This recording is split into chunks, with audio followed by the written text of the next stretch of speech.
कहा कि अध्यक्ष महोदय, संविधान कितना भी अच्छा क्यों नहीं बना हो, लेकिन संविधान को लागू करने वाले लोग यदि अच्छे नहीं होंगे तो संविधान बुरा ही साबित होगा। आजादी से पूर्व भी यह देश स्वतंत्र था, यहां लोकतंत्र था, लेकिन अपने ही लोगों के विश्वासघात के चलते यह देश गुलाम हो गया। हम 26 जनवरी 1950 को इस संविधान को लागू करने जा रहे हैं। मुझे लगता है कि इसका फिर पुनः पुनरावृत्ति नहीं हो, इतिहास को पुनः दोहराया नहीं जाए।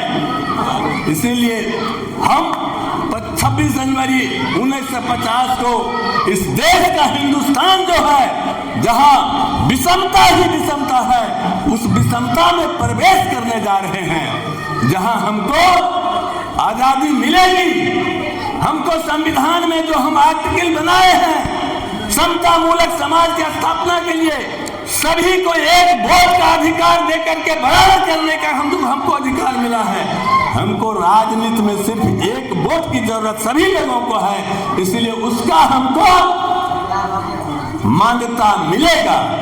लेकिन समाज में जो आर्थिक विषमता है, जो सामाजिक विषमता है, उसमें हमको प्रवेश नहीं मिलेगा, उसमें बराबरी नहीं मिलेगा।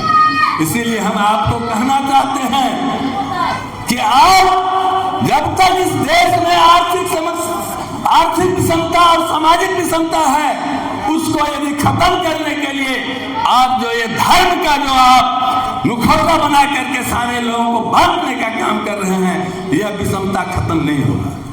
विषमता जब खत्म नहीं होगा, आर्थिक समानता नहीं मिलेगी, सामाजिक समानता नहीं मिलेगी, तो निश्चित रूप से एक दिन ये शोषित वर्ग के लोग संगठित होकर के इस संविधान को जलाने का काम करेगा। इन्होंने बाबा साहब अम्बेडकर ने कहा आर्थिक विषमता और सामाजिक विषमता को। इसीलिए हम आपको ये बता कि बाबा साहब ने कहा कि इस देश में हिंदू धर्म में एक ऐसी मीनार बनी हुई है जिसमें कई जातियों का तहखाना बना हुआ है, नीचे से लेकर के ऊपर तक 5-10 तहखाना बना हुआ है। लेकिन सोचने की बात है कि उसमें कहीं भी रास्ता नहीं है ऊपर से नीचे आने का और नीचे से ऊपर जाने का, कोई मार्ग सीधी नहीं लगा हुआ। जो जात नीचे में जन्मा वह नीचे में ही मरेगा, चाहे वह कितना भी सुयोग क्यों नहीं हो, वह ऊपर नहीं जा सकता है। और ऊपर में जन्मे जो जात है, जो ऊंची जाति के लोग हैं, वह ऊपर में जन्म लेकर के ऊपर में ही रहेंगे, नीचे कभी नहीं उतरने का काम करेगा। और हमारे समाज के लोग क्या सोचते हैं, आज दलित नीचे के तहखाने में है, उससे ऊपर में हमारे जो अति पिछड़ा के लोग हैं सो दूसरे खाने में है, तीसरे खाने में है, और सभी के सभी लोग इसी खुशी में हैं कि हम दलित से ऊपर हैं। अति पिछड़ा समझते हैं कि हम दलित से ऊपर हैं, और पिछड़ा समझते हैं हम अति पिछड़ा से ऊपर हैं। इसी खुशी में है सारे लोग। लेकिन जब तक संगठित नहीं होइएगा, संगठन नहीं संगठित होइएगा, सभी को जोड़ने का काम नहीं करिएगा, तो ऊपर के नीचे को नीचे नहीं उतार सकते हैं। इसीलिए आज जरूरत है सभी लोग अपनी अपनी मानसिकता को बदलिए। जो अंधविश्वास में जीने का काम कर रहे हैं हमारे समाज के लोग, अंधविश्वास में जाकर के अंधभक्ति की में जाते हैं और अंधभक्त होकर के एक व्यक्ति का गुलाम हो जाता है। यह गुलामी से निकलने का काम करिए, तभी आपके बाल बच्चों का सर्वांगीण विकास होगा। नहीं तो जब तक आप अंधविश्वास में जीते रहेंगे, अंधभक्ति में रहेंगे, तो अभी कुछ नहीं हुआ है। अभी भी समय है आपको सचेत होने का।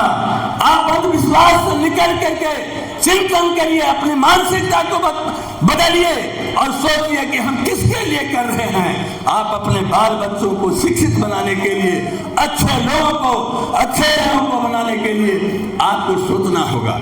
इसीलिए हम आपसे यही निवेदन करेंगे कि आज बाबा साहब अम्बेडकर के जयंती के अवसर पर आप सारे उनके विचारधारा के मानने वाले लोग आज संकल्प लेकर के जाइए कि हम अंधविश्वास में नहीं रहेंगे, किसी का हम गुलाम नहीं रहेंगे। जो आपको अन्याय के विरुद्ध लड़ने का काम करेगा उनके साथ हम रहेंगे। मित्रों, आपको हम बता देते हैं